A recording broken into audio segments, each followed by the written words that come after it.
Voici comment faire pour utiliser le logiciel Magnet Field avec une station totale robotisée de marque Topcon. Première chose qu'on doit faire, premièrement, c'est de se créer un job. Donc, un nouveau travail, une nouvelle job. Et puis, je vais lui donner un nom qui est représentatif à mon travail d'aujourd'hui.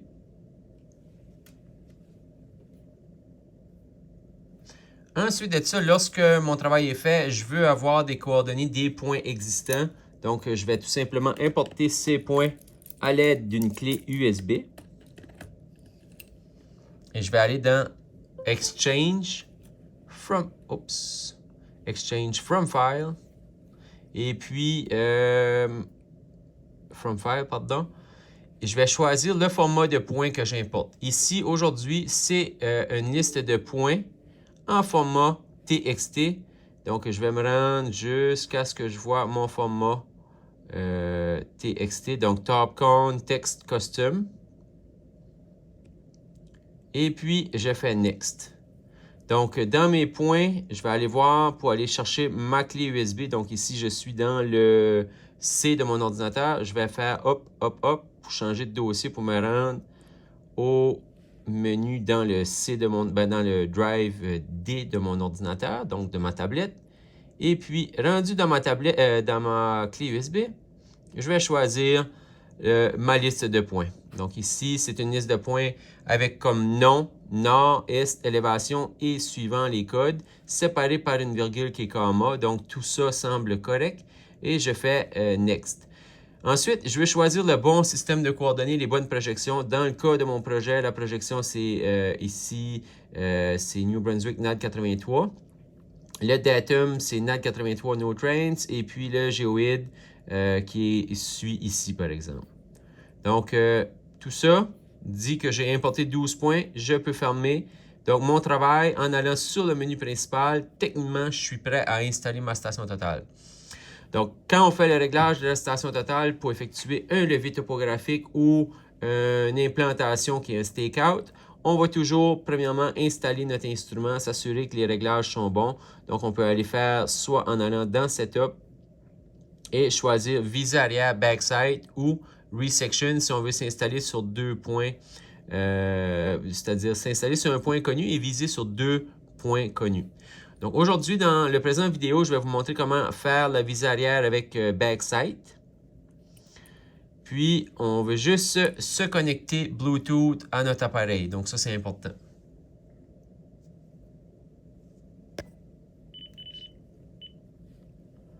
Donc, la connexion est faite. J'entends le bruit de connexion. Ça me demande sur quel point mon appareil est installé ici. Donc, on s'assure que notre station totale est bien configurée directement à niveau. Donc, pour installer la station totale à niveau, on peut utiliser l'espèce de petite ligne ici qui fait une croix avec le petit plus. Et puis, de s'assurer que notre bulle est directement réglée au centre. Donc, ici, aujourd'hui, je vais être installé sur un des points qui est dans ma liste. Supposons que je suis sur le point 100 000. La hauteur de mon instrument, pour la déterminer, tout ce que je fais, c'est qu'il y a une ligne sur le côté de ma station totale ici. Donc, j'arrive à prendre la mesure du sol sur mon point jusqu'à cette ligne-là. Ça, c'est la hauteur de mon instrument, mon HI. Donc, aujourd'hui, ma hauteur est de, supposons, 1.486. 486. Et puis, ma visée arrière va être sur un point. Dans mon cas, j'ai 2 types de prismes qu'on peut voir à l'écran. J'ai le prisme conventionnel. Et puis, j'ai le prisme 360. Donc, on va utiliser les 2 prismes. Le prisme conventionnel pour la visée arrière.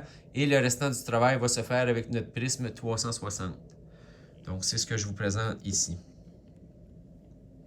Bien évidemment, quand on utilise des prismes comme ça, 2 prismes différents, on doit s'assurer de sélectionner le bon prisme dans notre liste qu'on a ici. Donc, si je vous présente les différents prismes, le premier dessin qu'on voit à l'écran ici avec le petit -7, par exemple, c'est un prisme avec une constante de -7 justement. Donc, c'est le prisme 360. Et je peux éditer, choisir le type de prisme que je veux. Voilà, donc je peux choisir un prisme avec 0 offset. C'est ce que j'ai ici. Mon prisme de marque Leica a 0 mm de constante de prisme. Donc, j'ai choisi ça. Je n'ai pas choisi le bon point, donc je vais juste m'assurer de choisir ma visée arrière, supposons qu'il est le point 100 001. Je fais crochet et puis je fais Next. Donc là, présentement, ma station totale, si je regarde, n'est pas du tout orientée vers mes prismes, qui est de l'autre côté, juste là. Donc, on peut prendre notre station totale, la tourner, s'assurer que l'orientation est bonne. Donc, pour vous montrer, j'ai ajouté le laser, donc le point laser qui est là. Donc, si je bouge la station, vous allez voir que le point laser bouge.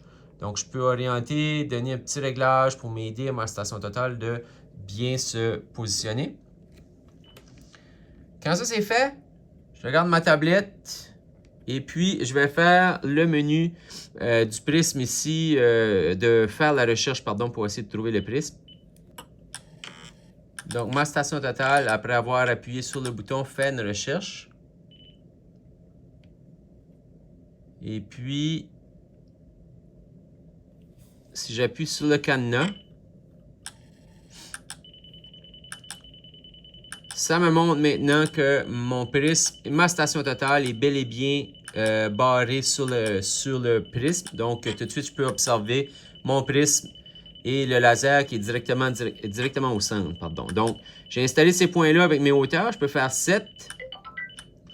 Donc, ici, pour l'explication, on s'entend que je suis à l'intérieur. Je ne suis pas vraiment installé sur mes points.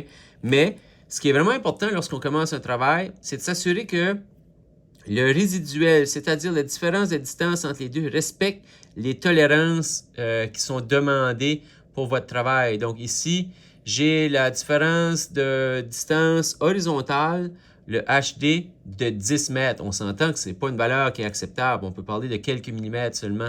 Donc, ça me donne la différence en nord et en est. Même chose pour l'élévation. J'ai une erreur ici de 1,5 mètres. Mais lorsqu'on est sur le chantier, installé sur des points qui sont précis, on devrait être correct pour y aller de cette façon-là.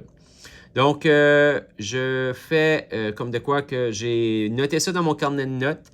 Et puis, je peux aller à mon autre menu qui est mon menu pour faire le levier topographique. Donc, je vais dans la maison et je m'en vais dans Survey, Topo.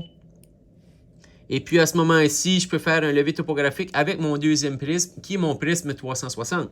Donc, le prisme 360, on le retrouvait déjà ici, juste là. Donc, notre prisme est là. Et puis, on veut orienter notre station totale sur ce prisme-là maintenant que notre visée arrière est faite. Donc, comment on fait pour faire ça? On y arrive en changeant d'abord en s'assurant d'avoir le bon prisme ici. Donc, j'ai le prisme 360, il n'y a pas de problème. Je peux demander à ma station totale de bouger avec les flèches.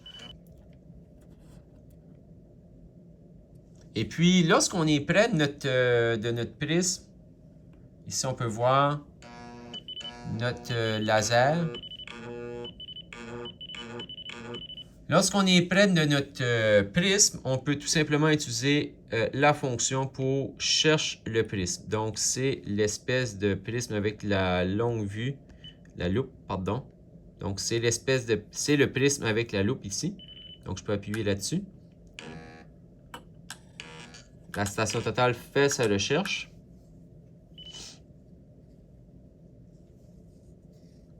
Puis quand c'est fait, je peux cliquer sur le cadenas pour dire que je suis bel et bien au centre. Ici. Donc, je peux voir visuellement que je suis bien orienté. Je veux juste m'assurer que le cadenas apparaît ici, donc mon prisme et le cadenas. Et puis, supposons que je veux faire une mesure, donc un levier topographique. Je peux choisir dans la liste de code ce que je fais ici comme travail. Et puis, en s'assurant d'avoir la bonne hauteur pour mon prisme. Donc, pour l'utilisation de notre prisme 360, on doit s'assurer d'avoir la bonne mesure pour la hauteur. Et pour ce faire, on mesure la hauteur soit de la base de la pièce de métal ici avec un ajout de 50 mm sur notre longueur de pôle, ou si on mesure à partir de la base de caoutchouté ou plastique qu'on peut voir en bas ici, on ajoute seulement 37 mm. Donc, c'est important d'ajouter cette mesure-là. Donc, pour effectuer une lecture, pour avoir enregistrer notre point, ma hauteur de la canne à prisme, elle est bonne ici. Je veux maintenant enregistrer en appuyant sur la station totale avec le bon code. Donc, supposons ici, je fais un point qui est, peu importe, un catch basin. Je vais choisir le code CB et puis j'appuie sur la station totale avec la petite disquette pour enregistrer mon point. Donc, maintenant, ça me dit que j'ai dans ma liste, si je veux voir, je peux aller voir dans Edit, Points, et puis j'ai mon point 100 qui est là. Donc ça, c'est pour l'utilisation de la station totale avec le mode installation de la station totale sur un point connu, visée arrière sur un autre point connu, et en utilisant deux prismes, c'est-à-dire le prisme conventionnel et le prisme 360. Donc, c'est important, encore une fois, de s'assurer de choisir le bon prisme.